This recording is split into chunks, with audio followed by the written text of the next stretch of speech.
포항지진특별법 시행령 개정안의 최종 윤곽이 그려지고 있는 가운데 포항시는 개정안에 피해 주민들의 의견을 담기 위한 각고의 노력을 거듭하고 있습니다.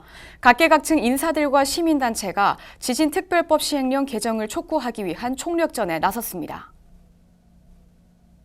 이강덕 포항시장은 11일 이철우 경북도지사, 김정재, 김병우 국회의원 등과 함께 정세균 국무총리를 만나 포항지진특별법 시행령 개정안에 시민의 의견을 담아줄 것을 적극 건의했습니다. 이강덕 시장은 시행령 개정안 중 피해의 유형별 지급 한도와 지급 비율 70% 설정에 대해 시행령이 오히려 지원의 범위를 축소하고 있어 특별법의 입법 취지에 반한다고 강조했습니다. 또 포항 촉발 지진 이후 투자 심리 위축, 관광객 급감, 지가 하락, 인구 감소 등 수조 원의 직간접 피해를 입은 포항시의 어려운 경제 상황을 설명하고 경제 활성화 및 공동체 회복의 특별 지원 대책 구체화와 관련 사업의 내년도 국비 반영을 요청했습니다. 한편 이날 포항 112로 촉발 지진 범시민 대책위원회 주최로 피해 주민 등 500여 명이 청와대 앞에서 포항 지진특별법 시행령 수용 반대 집회를 열었습니다. 집회에는 정혜종 포항시의회 의장 등 포항시 의원들과 상경한 포항시민 및 향후 회원도 참석해 시행령 개정을 강력하게 촉구했습니다. 특히 범대위 공원식 공동위원장은 피해 주민들의 요구사항이 개정안에 제대로 반영되지 않을 경우 시행령 거부운동 등 강력한 투쟁을 벌여나가겠다고 말했습니다. 지진특별법 시행령은 피해구제 지원금 및 피해자 인정 신청 등에 관한 사항이 개정 절차를 거친 후 9월 1일부터 시행되며 지난 6일에는 포항지진특별법 시행령 개정안에 대한 공청회가 무산된 바 있습니다. 포항시는 의과대학 유치에 팔을 걷었습니다. 양질의 공공의료 서비스 제공을 통한 지역의 정주 여건 개선을 위해 전력을 다하고 있는데요. 각계각층이 참여하는 포항의과대학 유치추진위원회가 출범했습니다. 12일 포항시는 경상북도와 함께 포항의과대학 유치추진위원회 출범식을 열었습니다.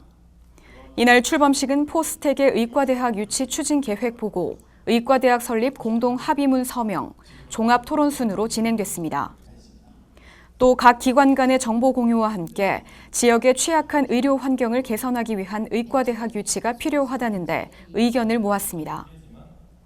이에 이강덕 포항시장, 이철우 경북도지사, 김무환 포스텍 총장이 위원회의 공동위원장을 맡은 가운데 포스코, 한미사이언스, 제넥신 등 국내 대표 바이오 기업 등이 포항의과대학 유치에 힘을 보탰습니다.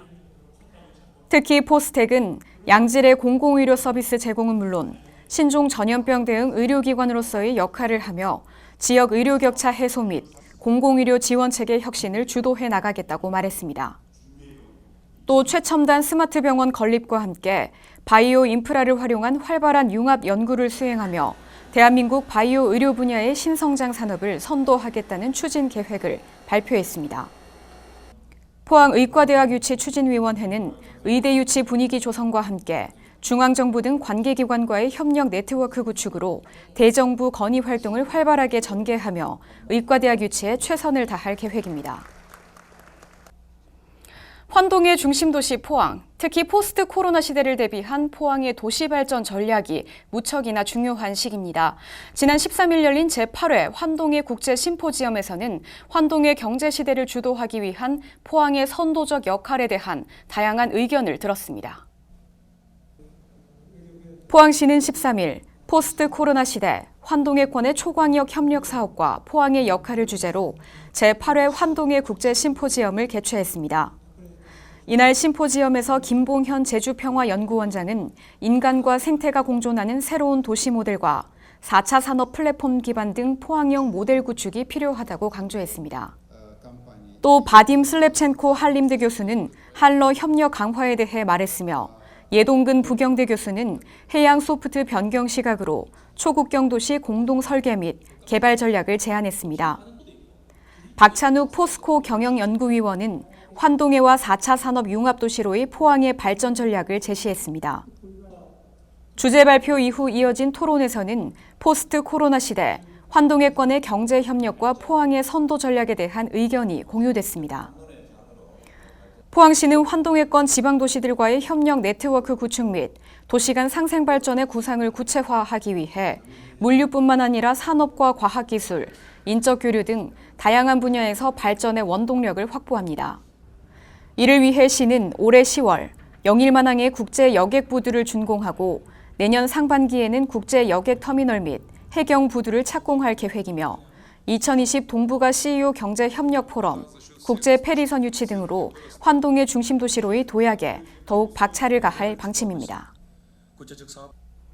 간추린 소식 전해드립니다.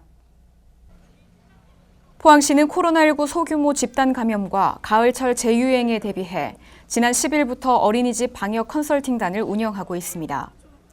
어린이집 방역 컨설팅단은 385개소 어린이집 현장 방문을 통해 마스크 착용 및 발열 체크 실시 여부, 어린이집 및 차량 소독 등 방역 실태를 점검합니다.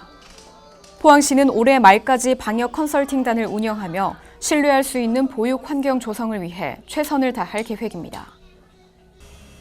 12일 송라면 주민들과 육군 제54단, 포항시 관계자 등이 참석한 가운데 포항 화진해 수욕장 내 담 철거 공사가 시작됐습니다. 화진해 수욕장 내 군사시설 보호를 위해 설치됐던 철조망과 담장이 38년 만에 철거에 들어가면서 포항시와 군 관계자, 송라면 주민 대표 등은 빠른 시일 내에 민관군 협의체를 구성해 화진해 수욕장 개발을 위한 상생 협약을 체결하고 군사시설 철거에 대한 논의를 본격화할 예정입니다. 포항지진 진상조사위원회는 지열발전소 시추기에 대한 진상조사를 우선 실시하기로 했습니다. 진상조사위원회는 지난 10일 시추기 철거와 관련 증거 훼손에 대한 시민들의 불안감을 해소하고자 신속한 조사를 결정했습니다. 9월 29일까지 시추기에 대한 진상조사가 실시됨에 따라 감사원이 지적한 시추기에 대한 의혹 해소에 귀추가 주목됩니다. 네, 감염병 예방을 위한 생활 속 거리 두기가 계속되고 있습니다. 여럿이 모이는 실내 체육시설 이용이 쉽지 않은 상황인데요. 여기에 변덕스러운 날씨까지 찾아와 면역력도 떨어지기 쉬운 때입니다. 이럴 때일수록 가벼운 걷기 운동이 건강 챙기기에 제격인데요. 포항시는 모바일 걷기 앱 워크온으로 시민 건강을 챙깁니다. 워크온 포항시 공식 커뮤니티에 가입하면 포항시에서 진행하는 걷기 챌린지에 참여할 수 있고요. 작은 선물 등 다양한 혜택도 있다고 합니다. 시민 여러분들의 많은 관심과 참여 부탁드립니다. 이번 주 준비한 소식은 여기까지입니다. 함께해 주신 여러분 고맙습니다.